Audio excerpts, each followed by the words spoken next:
Hello, fight fans, and welcome to another edition of Monday Night Fight Talk. As always, I'm back. I'm Dylan Brewski. I am your host of Monday Night Fight Talk. I know I was gone the past 2 weeks. I do apologize for that. I did forewarn you about 1 week, 2 weeks ago. I was on vacation, so I knew I wasn't going to be doing the show. But last week, I was a little sick, was feeling under the weather, so I decided to not do it last week also. But I'm finally back, and man, do we have a great show to be back. UFC 280 took place just 2 days ago. Arguably the biggest on-paper card of the year, right up there with 281. 276 is also up there, at least on paper. Did it pan out to be the greatest card ever? Most entertaining? Not really. We had a little bit of controversy here and there. We had some injured fighters in a really big fight that unfortunately did not turn out to be the greatest fight in the world, but I will cover all that. I'm going to cover UFC 280, the reaction to probably the 6 biggest fights, the premier prelim, and then all the main card fights. And also going to say what's next for some of the bigger names on UFC 280. Plus, I am going to be predicting a couple fights, just 2 fights, for next week's Fight Night, headlined by Arnold Allen and Calvin Kattar. Huge matchup in the featherweight division. So stay tuned for that. But let's start with the premier prelim of the night. Belal Muhammad taking on Sean Brady. This was an incredibly impressive performance by Belal Muhammad. I mean, who knew this guy had hands? But he put them on full display in this fight. It was absolutely amazing to watch. A lot of people don't enjoy Belal's fights because he can have a tendency to do the lay and pray method, where he takes you down and he doesn't do too much on the ground. So I can understand the frustration when it comes to watching him fight, but this one was a completely different story. He didn't even attempt a takedown. And then when Sean Brady, who is also another great wrestler, attempted 5 takedowns, Belal defended all 5 of them. There's definitely some work that Belal has to do on the feet, but I'm sure he's well aware of that. I mean, if he was facing a great striker and tried to go blow for blow with him, he probably wouldn't have been that successful because he didn't land at an extremely high rate. But when he did, it definitely did some damage. So congratulations to Belal Muhammad making a statement, and afterwards in his press conference or in his post-fight interview with Daniel Cormier, he said he's tired of fighting behind him, and I completely agree. I will go over who I think he's going to fight next, or at least who I want to see him fight next. So just a little cliffhanger for you there, but I definitely agree with him in that statement that he should not be fighting below him anymore, not after what he's done in the past few years. Next up, the opening fight of the main card. Huge fight, huge implications in the women's flyweight division. The number 1 contender, Katlyn Chookagian, taking on the French kickboxer, number 6 ranked Manon Fiorot. Fiorot impresses me more and more every single time she steps in the octagon. I picked her in this fight. I don't know if y'all saw my tweet, but I did pick each of the main card fights. I didn't do too hot. I only got Fiorot and Sterling right. I got the rest of them wrong. But nonetheless, I did pick Fiorot in this fight, but this fight was definitely one that I went back and forth on, because Fiorot has looked fantastic, but she also hasn't faced the level of competition that Katlyn Chookagian is. Chookagian is a very, very good fighter. There's a reason she's the number 1 contender in the women's flyweight division. But Manon Fiorot showed tremendous striking defense. Katlyn Chookagian is a very good striker, and Fiorot only let her land a 27% rate. That is unbelievably impressive. Also very encouraging to see Fior get a takedown in that fight, and even attempting more. She only attempted 2, but she was able to land one of them. If she can add any sort of grappling technique into her game, she's going to be a serious contender in this flyweight division for a very, very long time. If she can get that grappling in there too, because we all know she's a great kickboxer. We know her striking ability, but we hadn't yet seen that grappling ability, and that takedown in the third round was probably what secured her that victory. So congratulations to Manon Fior for getting such a big win over the number 1 contender. Next up, Beneil Dariush taking on Mateusz Gamrot. A statement was made here by Beneil Dariush, a humongous statement for this entire lightweight division, that he is still here to stay. I mean, he's been around for a long time. It feels like he's way older than he is. I believe he's only like 32, 33 years old, but it feels like he's like 40. He feels like Glover Teixeira's age, but man, he was just a well-rounded display overall. He's typically more of a grappler, but he is a well-rounded fighter. Excellent display of defensive grappling in this matchup. I believe Mateusz Gamrot was 4 for 19, and in those 4 takedowns, he wasn't able to get anything going because Beneil Dariush was just scrambling everywhere, getting in better positions, or getting the fight to stand back up. Just an awesome display by Beneil Dariush. He was kind of forgotten about in those upper tier of lightweights because earlier this year, back in February, he was supposed to fight Islam Makhachev.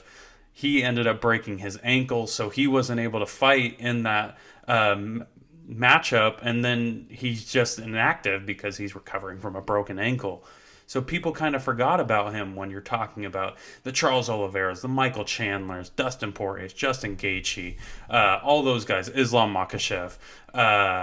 But he put his name right back in the mix with that impressive performance over one of the most talented prospects on the entire UFC roster in Mateusz Gamrot.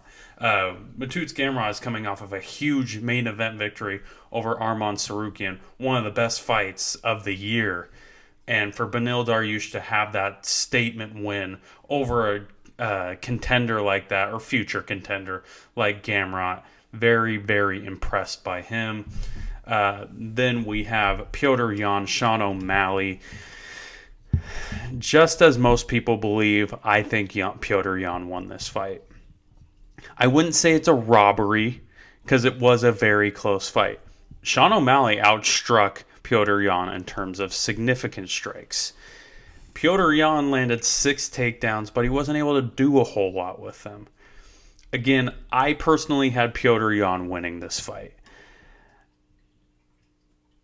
Don't think it's necessarily a robbery, but I thought it was pretty clear. I thought it was close. Without a doubt, it was close. But I think it was pretty clear that Petr Yan won that fight. But I don't want to take anything away from Sean O'Malley.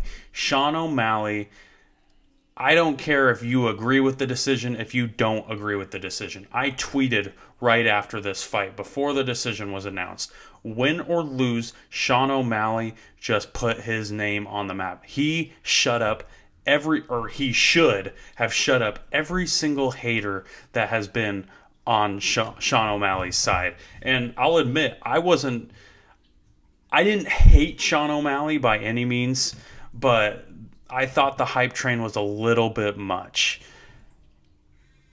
I will never say that the hype train was a little too much anymore after having, even if he didn't win, if that close of a fight with the number 1 contender and arguably the deepest division in all of UFC. Absolutely unbelievable performance by Sean O'Malley. He is a serious contender in this bantamweight division. I can't wait to see what he does in the future.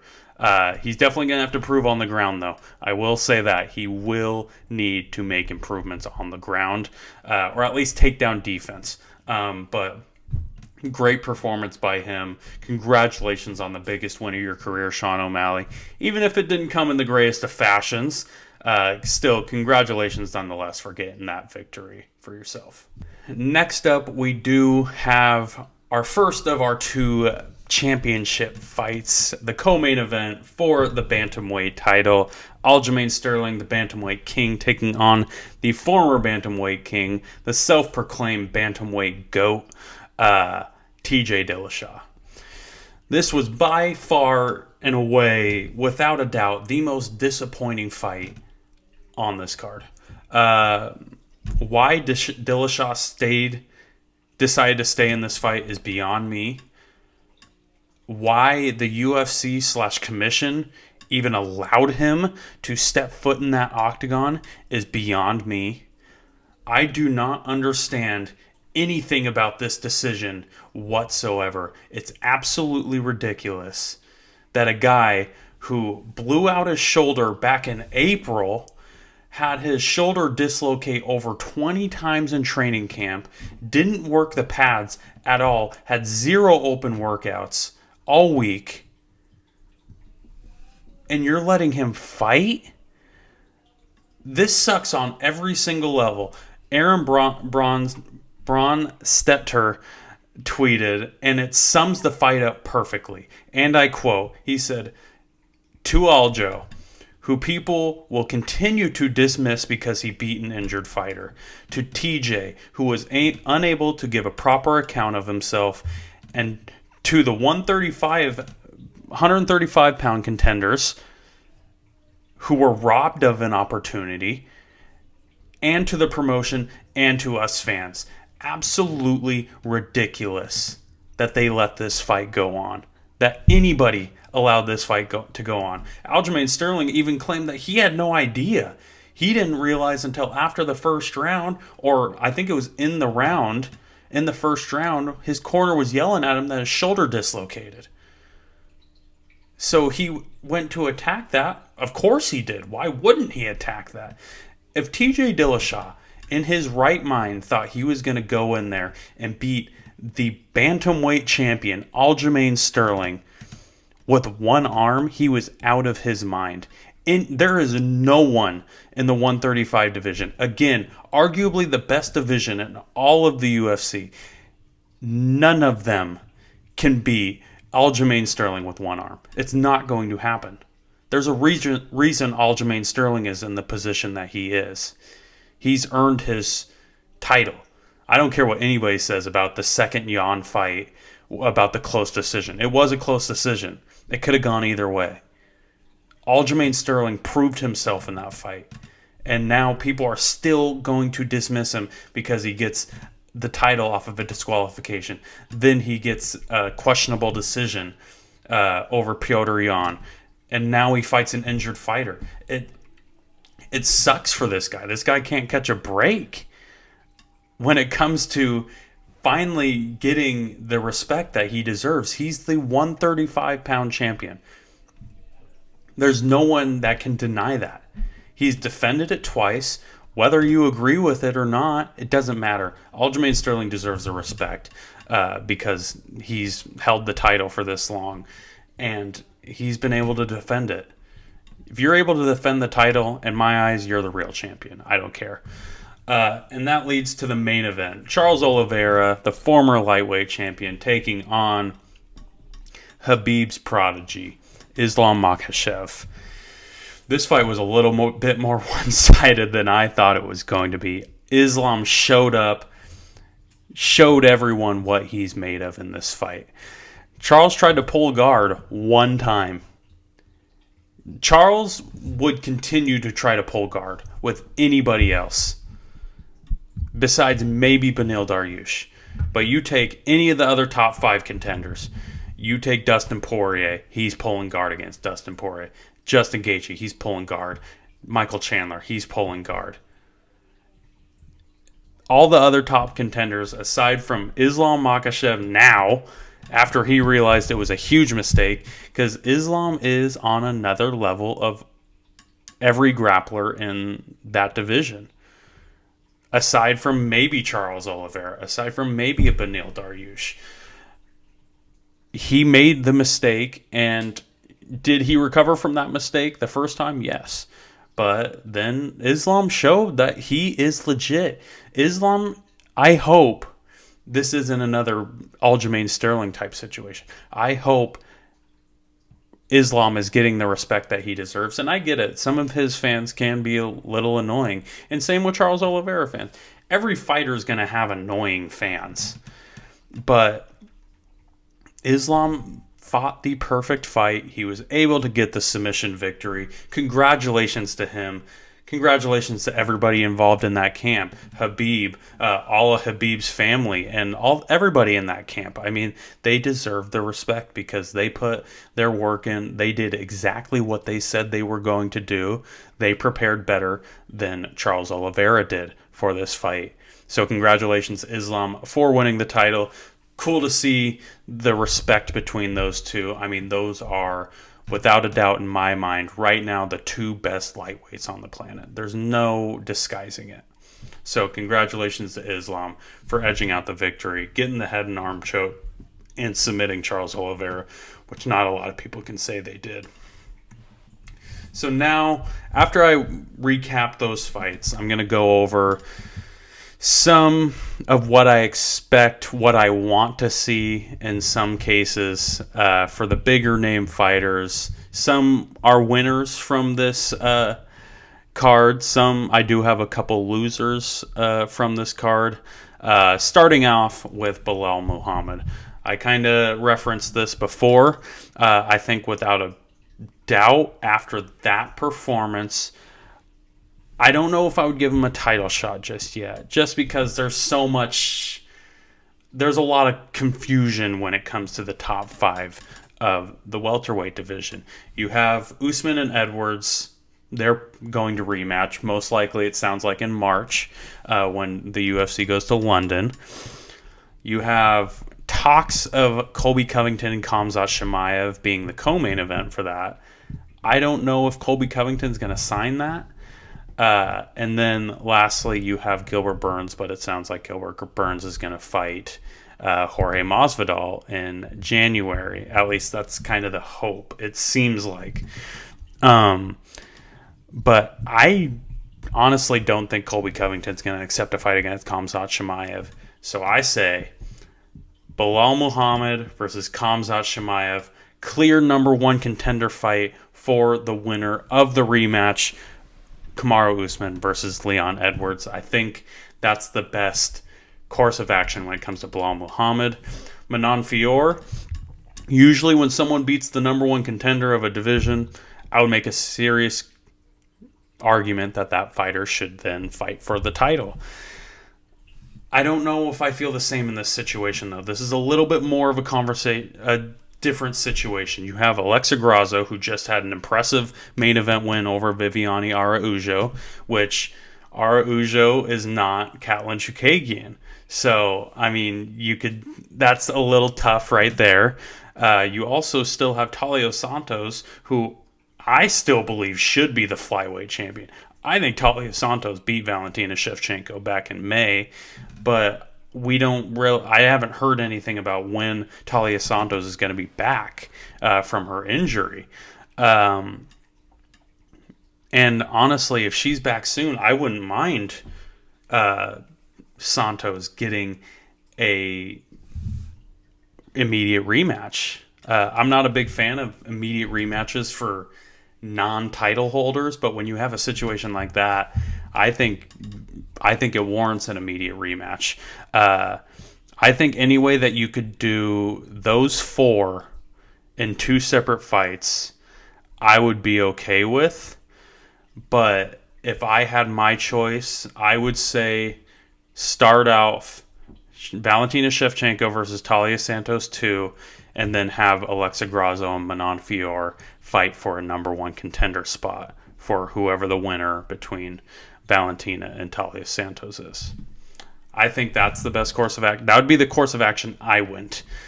Next up, this is kind of a 2-in-1 because I have these two fighting each other. I'm going to go Beneil Dariush and Charles Oliveira. I think it's incredibly clear this is how you proceed with this division. You look at the rest of the division. Obviously, Poirier and Chandler are fighting next month. Justin Gaethje, he doesn't have a fight, but I still think that him and Rafael Fiziev should fight. I think that's an unbelievably fun fight to watch. So that's the course of action I would go with Justin Gaethje. So what else do you do? Dariush versus Oliveira, and then so you have Dariush face Oliveira. You have Chandler and Poirier in a few weeks. Whoever looks the best out of those four in those two fights gets the next title shot.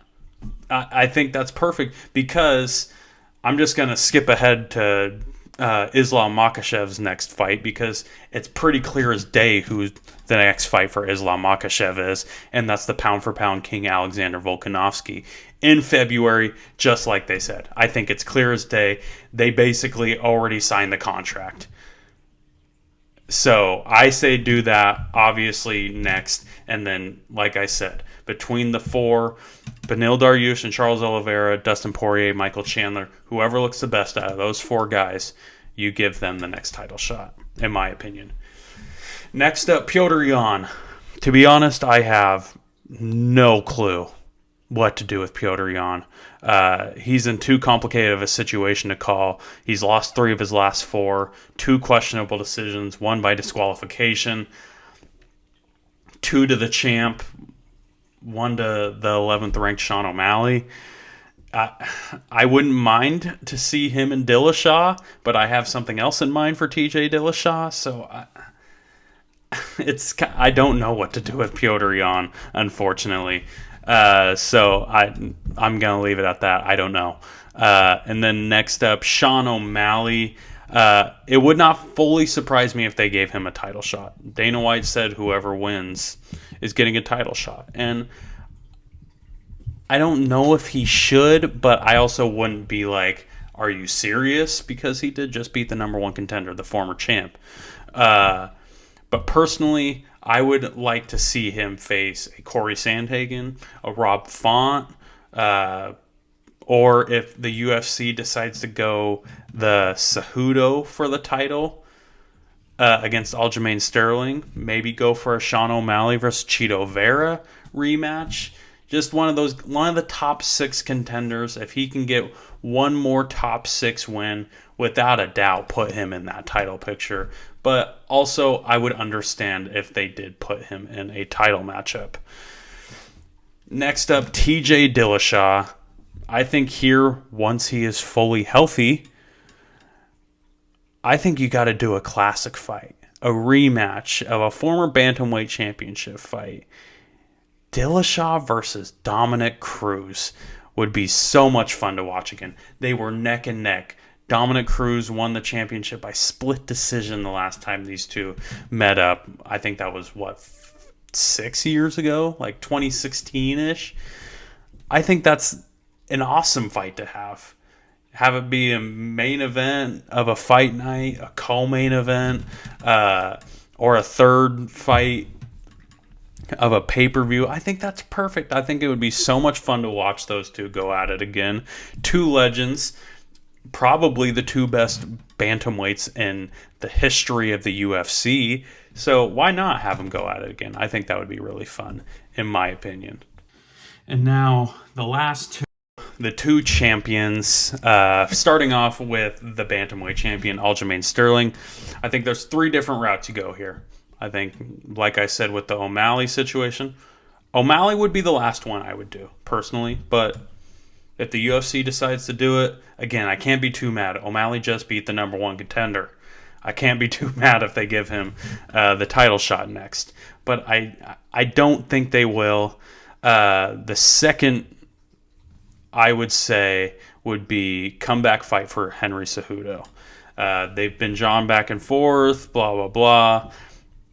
I think that would be a fun fight to watch. Henry Cejudo come back, fight for the title at 135. Lastly, what I hope for, this is a little biased because he's one of my favorite fighters to watch. Chito Vera is more than deserving of a title shot now. This guy is legit. I would love to see it. I say, personally, Again, this is kind of biased because I really like Cheeto. Put Cheeto Vera versus Aljamain Sterling for the Bantamweight Championship. And last but not least, I actually already kind of said it, Islam Makhachev. It's clear as day. Him and Volkanovski in February in Australia. It'd be great. The pound-for-pound king taking on somebody who is coming for that pound-for-pound king title in Islam Makhachev. I think it's the easiest route you have out of everybody here. Clear as day, Islam versus Volkanovski. There's really nothing else to say on that point. But as much fun as UFC 280 was, that's all I got for it. So let's make a couple predictions for UFC Fight Night. Kattar versus Allen. First fight, Dustin Jacoby, the number 13 or 14th ranked light heavyweight, taking on Khalil Roundtree.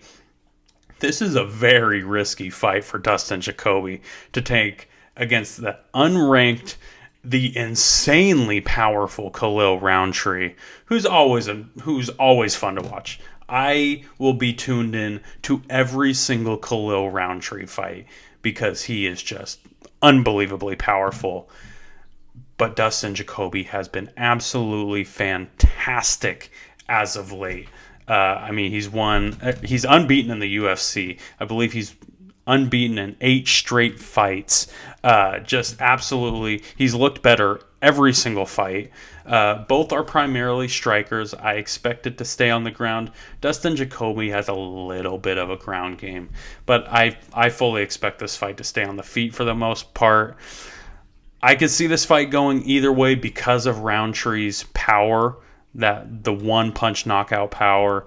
But I do think Dustin Jacoby is the better fighter in this fight.